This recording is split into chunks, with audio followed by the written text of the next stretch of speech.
Welcome back, Rankers. Not much happening in the world of search this week. So what I thought I'd do is just take a look at some of the myths or some of the things that people always ask me about. It's like, what's the one thing I have to do to get to the top of Google?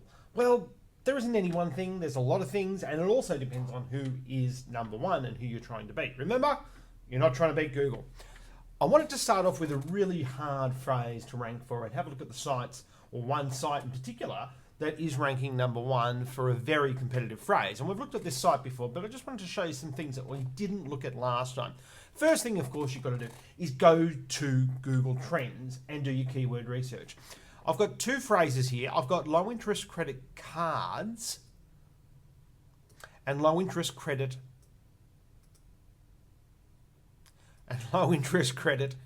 card. So the singular and the plural. And you can see here, and I'm only looking at Australia, you'll get a different graph if you're looking worldwide. Just have a quick look at worldwide and you see what the graph is like. And you can see here at the start of the GFC, boof, interest just plummeted in people looking for low interest credit cards, and it's still low. But what is interesting is the gap between the singular and the plural. Now, you might say, and I get a lot of people saying this, if I ranked for the plural, shouldn't I therefore just rank for the singular? No. And if you go and do these searches, you will find different results for the singular and the plural.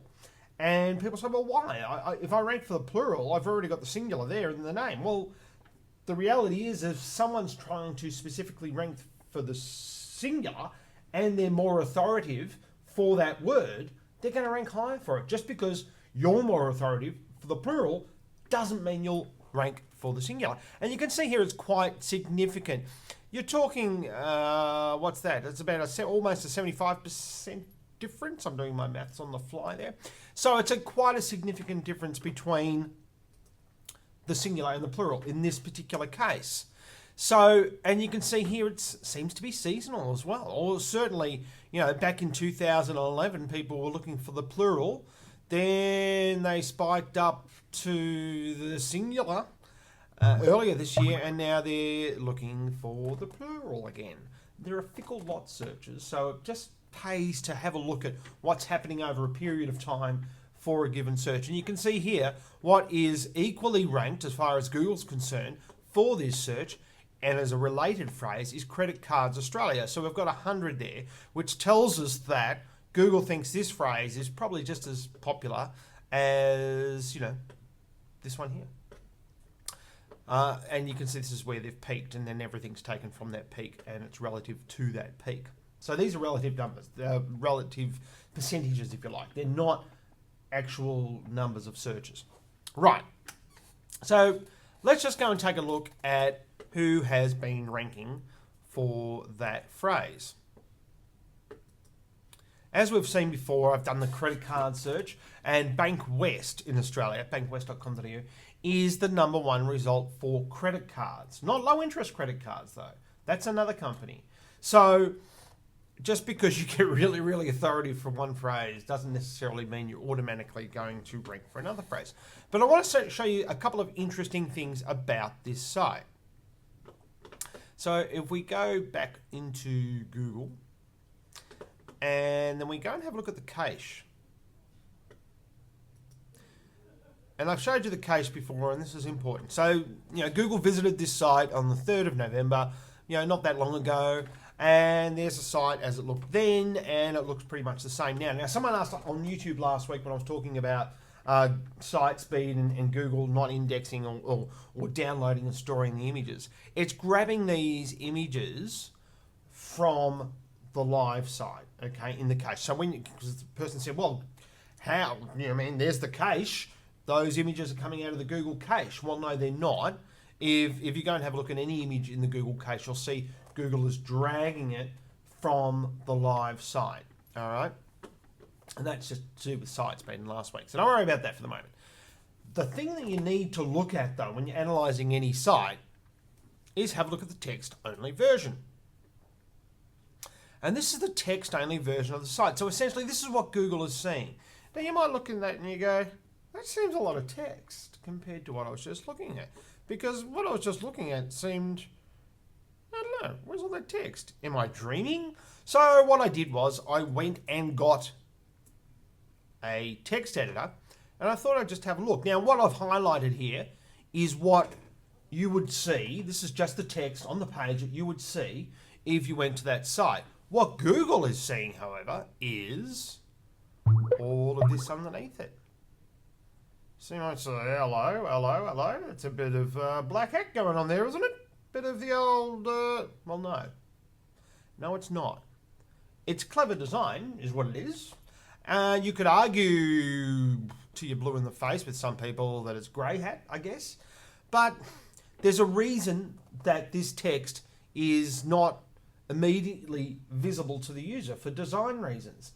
Now, this is a grey area for Google to try to work out, are they hiding it from the user and just showing it to me? Well, technically, no, they're not. Because where all this text is hidden, if you like, on this page is in these menus. So you click on a menu. So all this text here, Google is seeing straight away, right? In one hit, because it's in the code and it's just looking at the code. These here are all H2s. That's a H2, that's a H2, that's a H2, that's a H2, and that is a H1. So for all those people out there that you may have come across in the SEO world that are talking about, oh, forget about headings, and we had a comment last week, I'm sorry, I've forgotten who it was, who said that I believe H1s and H2s are becoming very important. They're always important. They've always been important, and Google has never said they're not important. Where they don't work, this heading stuff, is if this was a H1 and its font was smaller than this H2, Google would discount this H1 because you're not really using it as a heading if its text is smaller than a heading 2, if that makes sense, right? So you've got to look at this intuitively and naturally. How would you normally use these things in a document? Think of a Word document. Heading 1 typically would be bigger than your heading 2 for design reasons, for readability reasons, for human interaction with the document reasons, if that makes sense. So they're the things you've always got to keep in mind. You'll also notice that this one over here seems to be different to all the others. And it is, but there's no heading stuff happening around that. They've just made it a different colour to stand out, which is an interesting technique. Similarly, we've got some extra links under here that you can't see. And that's when, if we go back to our text only version, all that business stuff has got a whole bunch of other menus under there. And yes, it has the word credit cards in there as well. See all this stuff here? It's not actually immediately visible to the human. So I wouldn't say that's black hat. I would just say that they've done that for a design reason. And it just so happens that the user doesn't immediately see all that content. Google's not going to punish something like that, and I haven't seen it punish anything like that. And on that whole question of exact match domains, because we've had a lot of questions of that, and yes, it has rolled out to .au now because we've had a lot of people come to us and say, yeah, we got hit. Remember, this is if you would have, say, the domain name creditcards.com.au, that if Google would tone down or turn down the volume, in their own words, if you like, on the power of that phrase within the domain name itself. And we've seen a lot of movement in the search results with sites that had keywords and that they were ranking for those keywords that were part of the domain. However, if you go and have a look at the search credit cards, you will still see that credit cards, for instance, .com.au is still ranking quite high. And we did a review on this. Now, I wasn't sure at the time whether Google would consider its content low quality or not worthy and all those sorts of things. But you can see there, and it's still number 4. So just because you've got an exact match domain does not mean that you would have been hit by the exact match domain change update in Google. It just means that you better have quality content and you better be updating it on a regular basis.